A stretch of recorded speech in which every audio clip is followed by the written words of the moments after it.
Okay, good morning everyone. So we can start our practice. Please sit comfortably and try to keep your back straight as much as possible.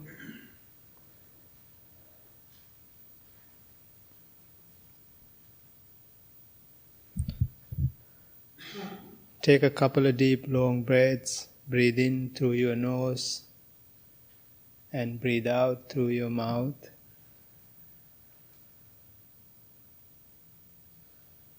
Do it a couple of times to relax your body and your mind.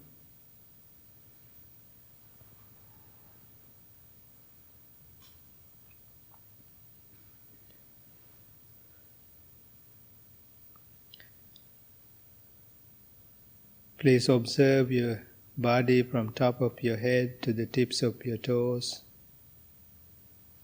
to make sure that your body is relaxed.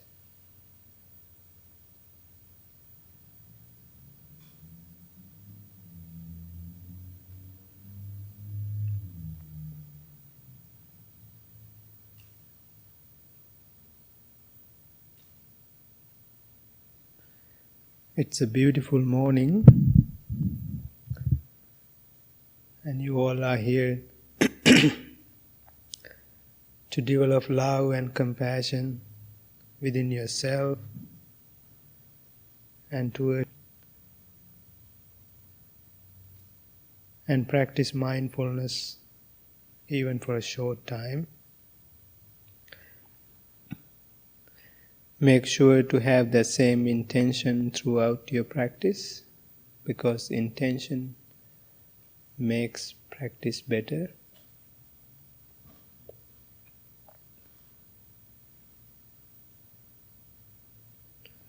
If you're having a hard time relaxing, just think about the word relaxed and how you feel when you think about that word.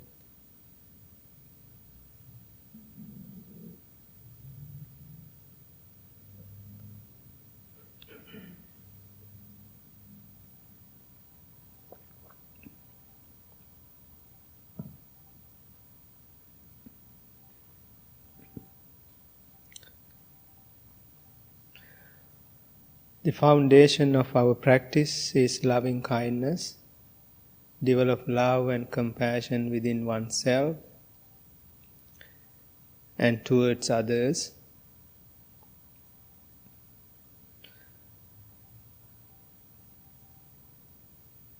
Think to yourself, may I be well, may I be happy, may I be peaceful.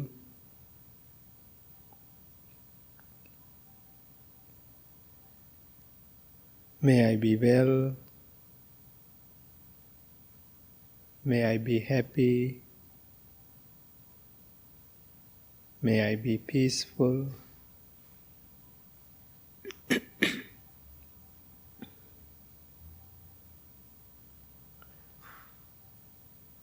But at times we have a difficulty of developing love and compassion within ourselves, because sometimes we don't like how we feel, how we look, how we do things.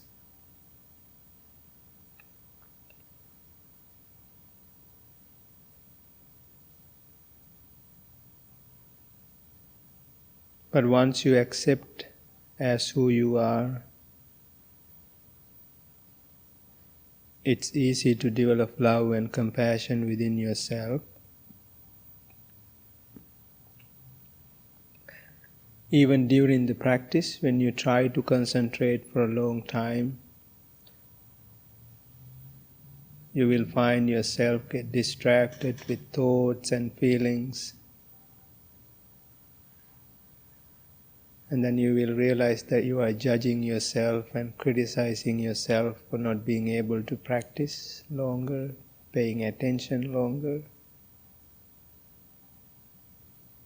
But if you develop love and compassion within yourself, Instead of judging and criticizing your own self, you will give yourself another opportunity to practice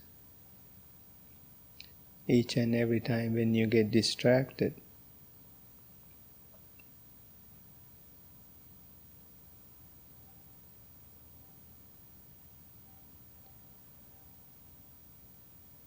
May I be well, may I be happy, may I be peaceful,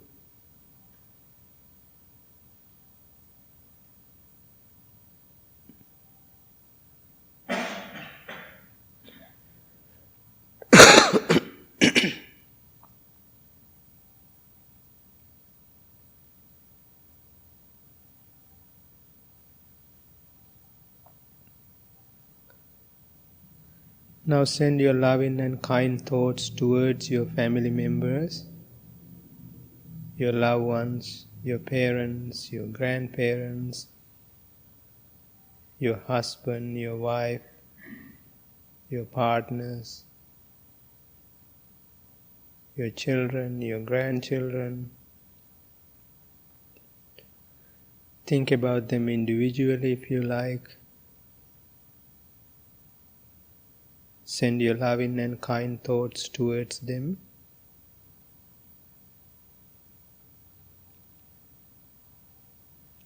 May all of my family members be well, be happy, be peaceful.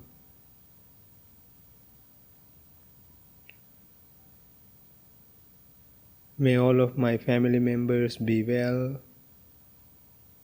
be happy, be peaceful.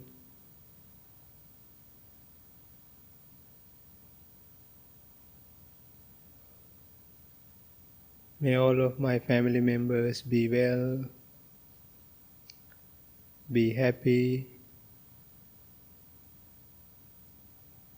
be peaceful.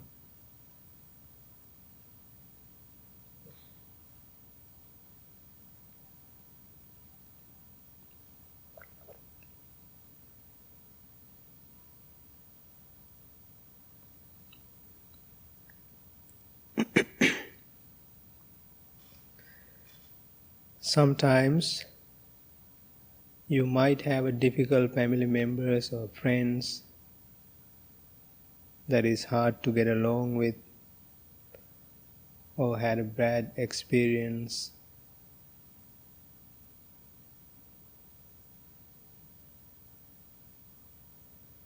Please understand, we all are human beings.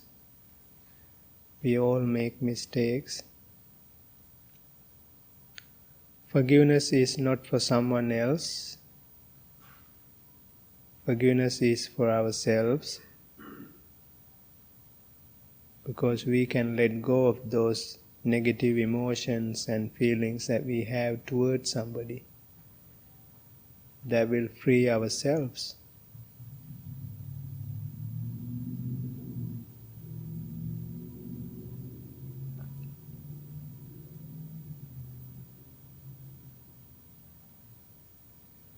May all of my family members be well, be happy, be peaceful.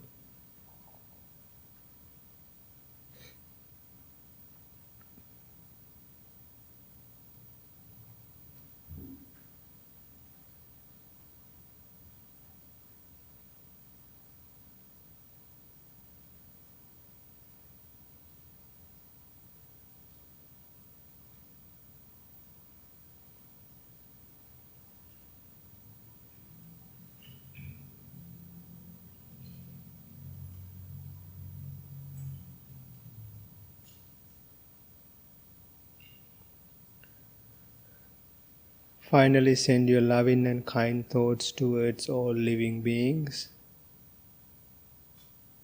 human beings, non-human beings, people who are suffering without food, without shelters, people who are suffering because of natural disasters.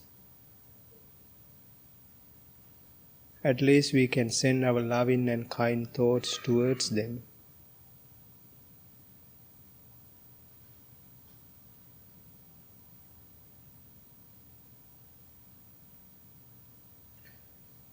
Thinking good about somebody, wishing somebody to do good, to feel good, is not going to cost you nothing.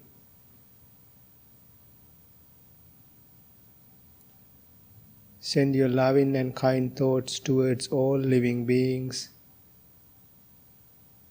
May all living beings be well, be happy,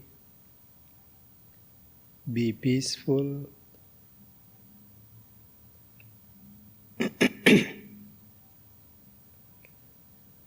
May all living beings be well, be happy, be peaceful.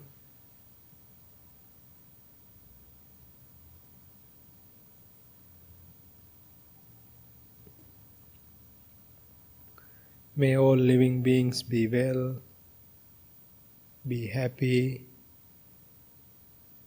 be peaceful.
If you want to change your posture during the practice, please change it mindfully and aware of each and every movement that you make.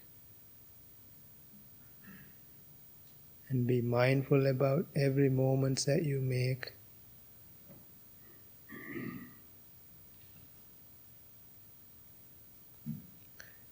Now all of you are the hearts and minds are full of love and compassion towards oneself and towards others. We can slowly start our mindfulness practice without forcing your breath. Let it happen as usual and gently start focusing on your breathing. When you breathe in, understand and aware that you are breathing in. When you breathe out, understand and aware that you are breathing out.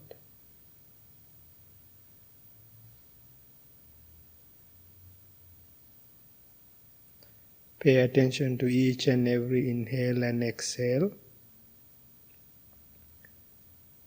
You are in the present moment. You cannot breathe for tomorrow. You cannot breathe for yesterday. You're only breathing for this moment. So allow your breathing to bring you to present moment each and every time when you get distracted.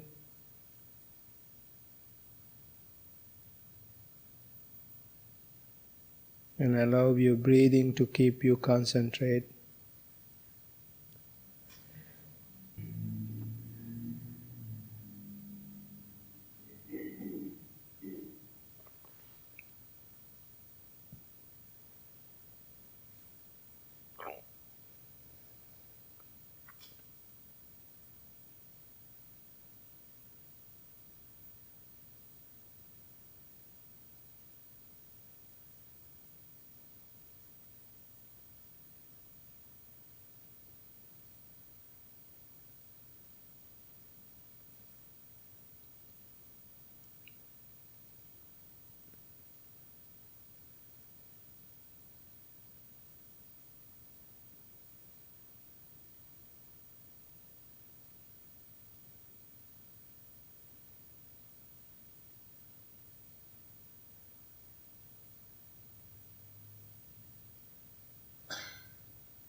When you pay attention to your inhale and exhale, you will start to feel a subtle sensation of your breathing, maybe inside your nostril, or it could be on your upper lips, or maybe back of your throat, or down in the belly as it arises with inhale and falls away with exhale. Wherever you feel that subtle sensation, and start to focus on that part of your body. If you don't feel that, which is okay, and still pay attention to your inhale and exhale.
Are you in the present moment?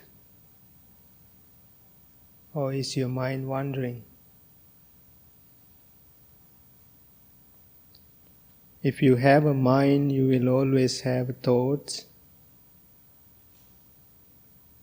Do not try to stop your thoughts from coming to your mind.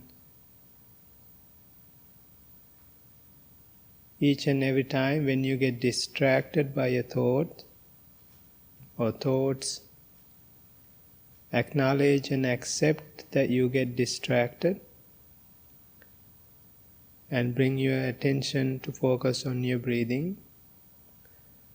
This can happen many times. As many times as it happens, bring your attention back to focus on your breathing.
Please bring your palms together in front of your heart. Make a strong determination to practice this meditation even for a short time. May no harm come to you. May no difficulties come to you. May all of you be well, happy and peaceful. Thank you very much. And you can open your eyes.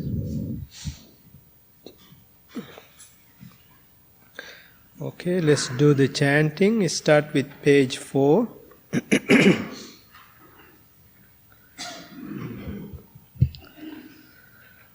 Namo tassa bhagavato arahato samma sambuddhassa. Namo tassa bhagavato arahato Samma Sambuddhassa. Namo tassa arahato samma sambuddhassa. Buddhaṃ saraṇaṃ gacchāmi. Dhammaṃ saraṇaṃ gacchāmi. Sanghaṃ saraṇaṃ gacchāmi. Dutiyampi buddhaṃ saraṇaṃ gacchāmi. Dutiyampi dhammaṃ saraṇaṃ gacchāmi. Dutiyampi sanghaṃ saraṇaṃ gacchāmi.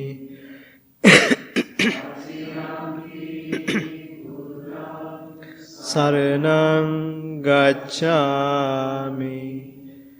Tatiyampi dhammaṃ saraṇaṃ gacchāmi.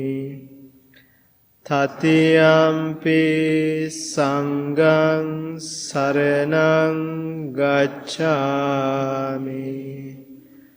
Anicca vata sankhara upadavaya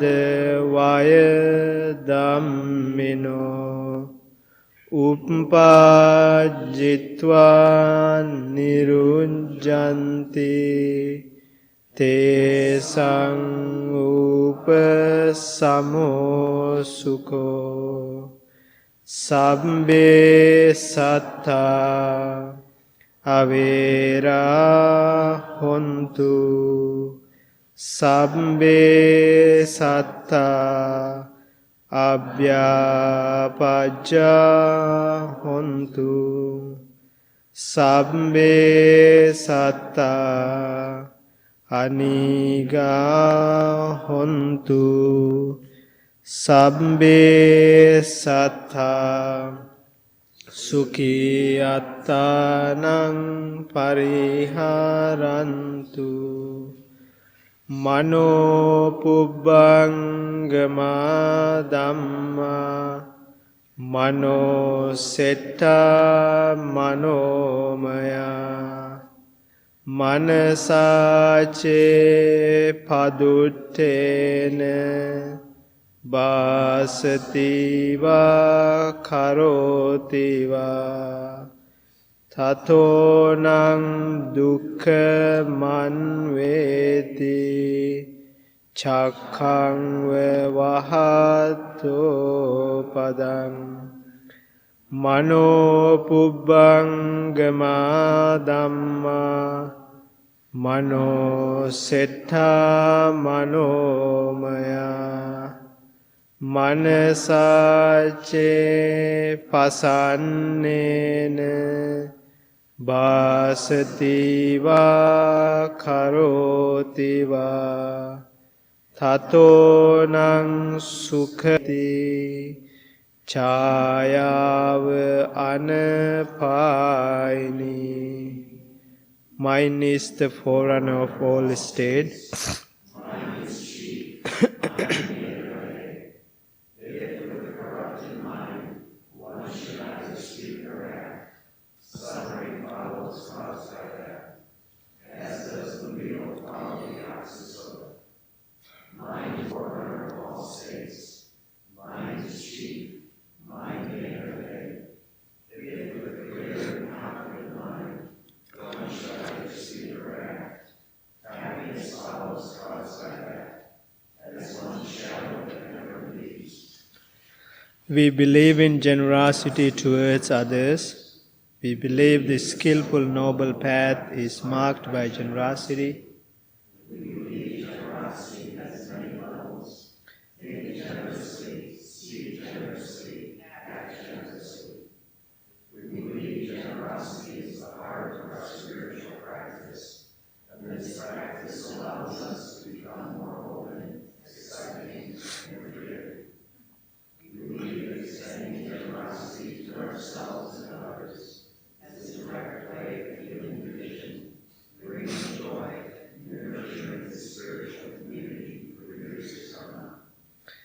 May I become at all times, both now and forever, a protector for those who without protection, a guide for those who, a ship for those who with ocean to cross, a sanctuary for those in danger, a lamp for those without light, a place of refuge for those who lack shelter, and the servant all I need.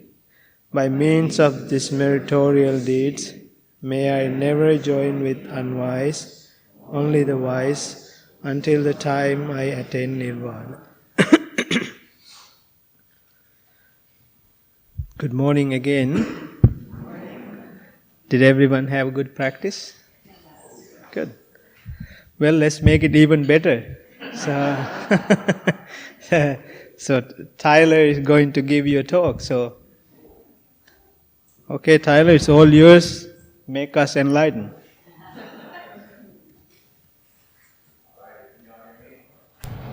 Good morning. Bhante, welcome back to the living. You've been very, very sick, and now you look very, very well. Thank you. And I asked you how you're doing, and you go, I feel like $1 million. Yeah. And then I thought to myself, how does a monk know what $1 million feels like? Forgive me, I'm going to use a computer, and I hate when we do that up here. It just feels weird in the context of a place like this. But I feel lucky today because those of you who've been around a long time know I don't come up here very often to do a talk because that's not my job. But what I've discovered after 15 years is that monks are not trustworthy or reliable. Because the agreement that Bhante and I made many, many years ago is I'll run the business end of this place, you run the teaching end of it. And I'll do mine invisibly, you do yours publicly. And he agreed to that, but I can see him slowly breaking those agreements. Because I think this is my second talk in 2 weeks, so forgive me for that. Also, though, the way that normally this works is I'm driving here, and Bhante will text me like he did 2 weeks ago, and he said, you talk today, precepts. So usually what it means is the monks got busy, somebody doesn't feel good, we have a problem to fix, and they need a fill-in. And usually I get no notice for that, which is fine. I don't mind that. But this time I got to have a little preparation. And so I got to the last few days be actually thinking about what I wanted to talk about. So I'm excited about that. And so I'm going to share quickly the source of my subject matter. We, Monday night, we have to go in front of the Historical Commission of Woodstock to get approval for our big project outside that we're been amidst all summer. And mostly when I say been amidst it, I mean been amidst bureaucracy in order to be able to start it, as you can imagine. So Monday night, we're going in front of the Historical Commission, and primarily we're talking about the Buddha statue that we're installing out front and this new outdoor meditation space that we're creating and the restoration we're doing on this beautiful old building. So I'll have to speak to the history of the building and all that, but more importantly, the question that they really want to understand is what is the symbolism that we're placing outside the building? What does it mean to our quote-unquote religion or this teachings, these philosophies? And I'm going to be asked to speak about that, which is unfortunate. Bhante Rahula, I don't know if you know, but you're coming with me because I'll talk, but I need your robes to sway these people. But what they're going to ask is, what is the importance of our symbolism? What is the core essence of what we're trying to accomplish here? And why we built this place and why we have made it into a refuge and sort of what's the objective. And that led me to, of course, have to do some thinking about how do I summarize all that the Buddha's teachings are and what this place is supposed to be in, I think I get 4 minutes of public talk or something, whatever, something like that. So I was mulling that over while I was also navigating some triage of the temple, which is one of my jobs, where I get to deal with people who are unhappy with us or have a problem or think we did something wrong, right? I sometimes get to navigate that. And I was doing that last week with a particular email that said, we don't ever teach the Buddha's teachings. Why don't we ever teach the Buddha's teachings? Specifically, why don't we dive into like the actual linear teachings, the way they're phrased, the way they're taught? And my first response was a little bit of anger and frustration, because I think we do that immensely, and I think we do it incredibly well. But I noticed in my reaction was sort of supersized. And whenever that happens, I know that I'm responding to something that seems like must be the truth that I don't want to face. So I started to look at it, say, what's the truth of that? And what I kind of realized is, I still totally and profoundly disagree that we don't teach the Buddha's teachings. But we actually don't reference the teachings that much. We use metaphor and story. And I'm so proud of that. And I think Bhante established this place with that as principle. Like, what's the point of intellectual wisdom if it doesn't move into our behavior and then become applicable to our daily lives? And so I think we do a great job of teaching the teachings through story and example of how to go out and use it. But I thought, is there a possible way that I could help the person who wrote that email and live up to our mission of making sure this is a tangible application in the real world? And I realized that the truth is, there is. We could tell story, but then say what specific teachings we used to navigate a situation. So I'm going to attempt to do that. And awesomely, it will help me with my talk on Monday in front of the Historical Commission, because these are going to be what I think the essence of Buddhism is. I also attempted to use ChatGPT. Has anybody tried it yet? Okay. So I went onto ChatGPT and I said, create an outline for a Buddhist-inspired talk in under 30 minutes. And it was just terrible what it came up with. Just like really bad. It pulled the worst of the web and the worst interpretations of the Dharma, not the best of them, in my opinion. So I did finally, however, with some investigation and contemplation, what I discovered is that really every single teaching of the Buddha taught thousands of discourses, thousands of public talks, thousands of one-on-one interactions with people during his lifetime. He had so many words and so many teachings, but they actually, all of them, in my opinion, fall underneath the Eightfold Path. That if you look at the Eightfold Path, really everything Buddha has ever taught, and everything that we actually teach, and everything that you garner when you pursue wisdom around mindfulness, I think falls under one of the eight of the Eightfold Path. And so I kind of want to start with that. And so I'll just do a brief introduction to them, and then I'm going to tell a story about how to use them. So the Eightfold Path, for those of you familiar, we did this year accomplish putting up stained glass in our Dharma hall of each of the eight. They're not worded the same as you see them on the internet.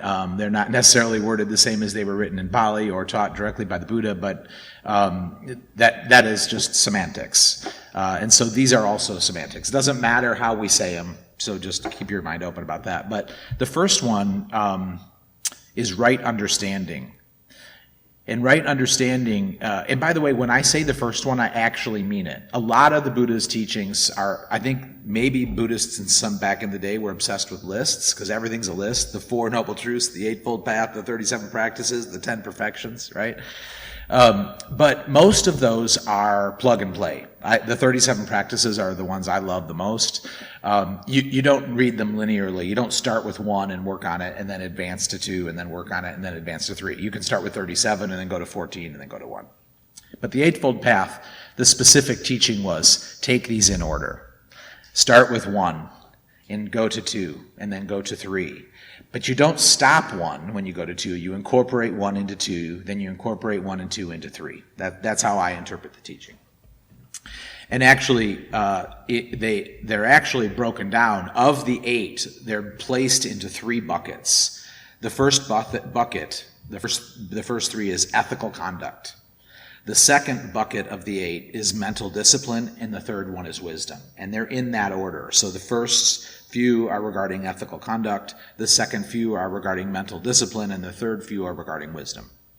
So the first one is right understanding. And a simple way to say it is, before passing judgment to others, seek to understand their perspectives and motivations. Right understanding.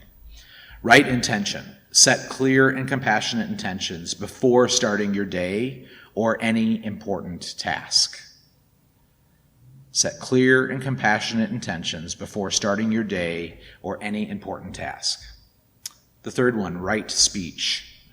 Speak truthfully and kindly, avoiding gossip, harsh language, or hurtful words. For those of you who were here a couple weeks ago, you know that my personal belief is that all the problems in the world that we're experiencing currently are because we're not practicing right speech. Right action.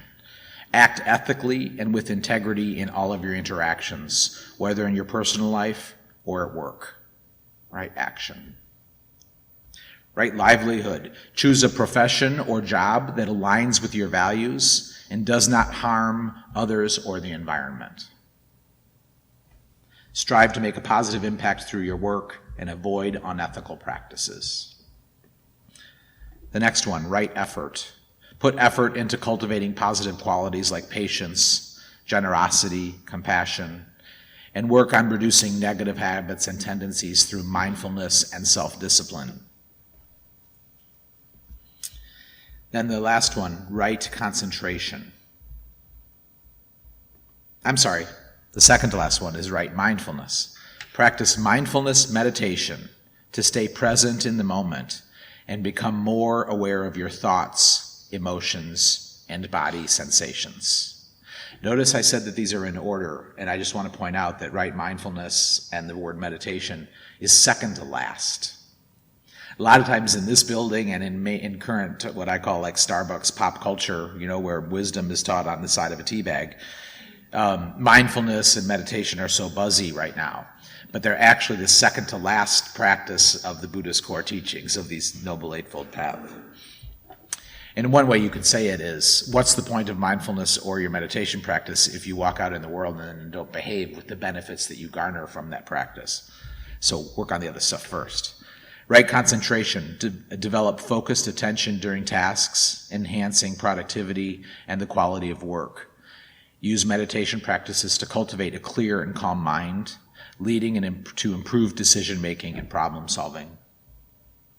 And then I'm just gonna quickly read this little passage. Practically, the whole teaching of the Buddha, to which he devoted himself during 45 years, deals in some way or another with this Eightfold Path. He explained it in different ways and in different words to different people according to the stages of their development and their capacity to understand and follow him. Of those many thousands of discords scattered into the Buddhist scriptures is found in the Noble Eightfold Path. It should not be thought that the 8 categories or divisions of the path should be followed and practiced one after the other in the numerical order as given in the usual list above, but they are to be developed more or less simultaneously. So 1 to 2, then 1, 2 to 3, then 1, 2, 3 to 4. And as far as possible according to the capacity of each individual, meaning if someone lands on 1 and 2 and their whole lifetime is practicing 1 and 2, that's enough. They are developed more or less simultaneously as far as possible according to the capacity of each individual, and they are linked together and each help the cultivation of the other. One helps the other. We could also say the second to last, mindfulness and meditation, many of the 1, 2, 3, 4, and 5 that came before it are capable, and it's more possible for us to utilize those because of our mindfulness and meditation practice. So each one is really married to the other. These 8 factors aim at promoting and perfecting the 3 essentials of Buddhist training, which is ethical conduct, mental discipline, and wisdom. So this last couple of months, let's say the last 8 weeks, we have been dealing with elderly parents. I think that everyone I'm 48, it seems like every single person in my friend group is dealing with the same thing in one way or another, either preparing for it in the midst of it or grieving the exit of it. And so I guess that's just the era I'm in, right? And so about 8 weeks ago began our journey. My mom, who is a semi-notable author and she's 76 and lives a very, very robust life, travels, speaks, teaches, writes, is highly engaged in the world. She went from that level of engagement to a full and total psychotic break within 48 hours. And that led to navigating the medical system, navigating incredibly diverse family dynamics, navigating mother-son wounds, and how to behave as a son amidst wounds, how to show up in a way that others didn't show up, right? Navigating all those feelings. And then navigating a legal system of having her rights removed involuntarily in order to protect her well-being. And then navigating the bureaucracy of a mental health system that's far beyond capacity. And then navigating or getting out and having a full recovery, all in a period of 3 weeks. And then about a week after that, my husband's mom also begins to fail in rapid progression. And so we've been managing for the last few years her decline and figuring out how we will be noble stewards of that decline. And we just navigated every landmine, from homophobic family that won't interact with us, but we need their support anyway, to some members showing up and being of assistance and others not. A decline happening so rapidly that a person who could do things now can't do almost anything, completely incapable of taking care of herself. And so that escalated all the way to a week and a half ago, going to get her, packing up her whole life, moving her away from the town that she's lived in for her entire life, and getting her approved and set up in assisted living. And so we brought her back here and found just what we believed was the world's perfect environment for her to really flourish and be supported and loved. And we had so much drama. There's so much pain, and it's so difficult, and so many wounds are being exposed that it has just completely blown up our lives in terms of like navigating things in a steady course or action. And so we got, as we were packing her, it was just really terrible. She'd been in the space she was in longer than was appropriate for her. And so we were feeling very proud of this proactive caregiving we were executing.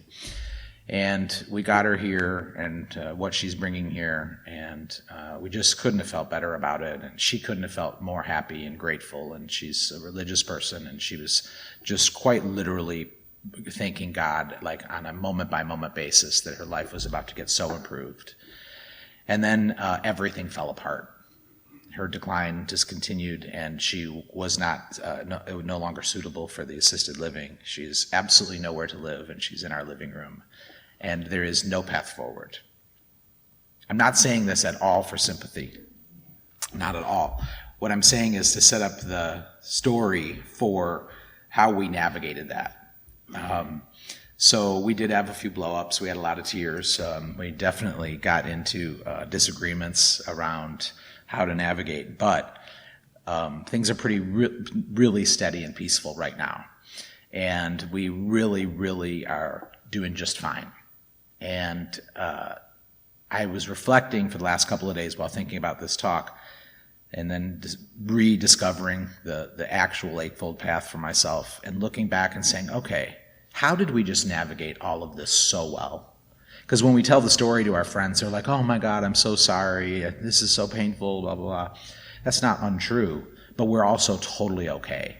Like both things live together. And so I've been spending the last few days reflecting on, why have we navigated this so well? This is like the worst of the worst experience we're amidst. And yet we're really solid and pretty deeply connected to our practice, to ourselves, to each other, and to our role as caregivers. And when I look back at what we've navigated, I always describe to people that meditation is one of the most frustrating things, because you have to do it and you have to do it and you have to do it with absolutely no result and no tangible evidence that there's any benefit or that it's working. And the way I describe it is it's much like the safety nets on the Golden Gate Bridge, the suicide nets where they catch people who jump off. I think that meditation is just like that in my lived experience. I do it, and I do it, and I do it, and there's no benefit, and there's no benefit, and then there's no benefit, and then I keep doing it. And then when I totally forget that I ever did it, and when I completely forget about anything I learned, In the midst of chaos and drama and struggle, it shows up and protects me. It catches me. And so I've watched how this practice and these teachings caught us over these last months and these very difficult last 2 weeks. And each one of them just falls perfectly in alignment. So I first looked at right speech. And, right speech means, abstaining from telling lies, from backbiting and slandering and talk that may be about hatred or disunity, disharmony among individuals or groups. When one abstains from these forms of wrong and harmful speech, one naturally has to speak the truth, has to use words that are friendly and benevolent, pleasant and gentle, meaningful and useful. One should not speak carelessly. Speech should be at the right time and place. If one cannot speak something useful, one should keep noble silence. We used right speech just over and over again, this like choosing our words so carefully, recognizing the shattered identity of people who are aging and what it's like to live with that sorrow, and choosing every word not from our like impulsive, maybe triggered, angry or hurt state, but from our practiced state. Like, how can I use my speech to bring comfort? But also, how can I speak direct truths in a soft and gentle way, like, you can no longer live alone. We are taking your car keys away. This environment is no longer safe for you or for others. You can't speak to me that way. So we had to use that direct language, but in a way that was so compassionate and thoughtful of all involved. And so over and over and over again, we got to practice this right speech, right action. Right action aims at promoting moral, honorable, and peaceful conduct. It admonishes us that we should abstain from destroying life, from stealing, from dishonest dealings, from illegitimate sexual intercourse, and that we should also help others and lead a peaceful and honorable life in the right way. Right action. People really, really, really did not have right action in some of the situations we've been up against. And it really caused extraordinary pain for our beloved family members and for our family and ourselves. And I have rage in me that is easily accessible. And so I had to watch as people's actions really harmed us. And I had to use that rage and transform it into positive steps that could be aligned with us getting closer to our goal and bringing love and compassion back into the room over and over and over again. And what I want to really say is that I wasn't conscious as these behaviors were emerging. I was the recipient of them. So the practice over all these years put them inside of me and maybe put them around me, and my lifestyle has them built in as sort of guardrails. But in the midst of this drama, I wasn't saying, okay, I have to speak with right speech. I have to act with right livelihood or right action. I just was. It was my default response most of the time. Don't hear me as being more capable than I am. It wasn't all the time, but it was definitely most of the time. Right effort. The effort, right effort is the energetic will to prevent evil and unwholesome states of mind from arising, and to get rid of such evil and unwholesome states that have already arisen within us, and also to cause to arise good and wholesome states of mind not yet arisen, and to develop and bring to perfection the good and wholesome states of a mind already present inside of each of us. You can see how much this was utilized. So much intention setting. How do we want to behave? How do we want our interactions to go with our family members that we're in such unharmony with? How do we want our behavior to be aligned? How hard do we want to work? What are we going to let go of worrying about in order to accomplish the larger perspective? And most of the time, that meant us literally the night before planning out how will we wake up? What do we want to first say, first, second, and third? What will our practice be? How many times today can we meditate? Can we schedule them in amidst so much disharmony and so much struggle? How can we build in kind of monuments of time so that our actions and conduct can be in alignment with all that we've sat on cushions working towards. It's one thing to say we want to be this way. Now we're given the opportunity in the midst of real life to actually utilize those tools. And then the last bucket is and the two that live in the wisdom bucket are right thought and right understanding.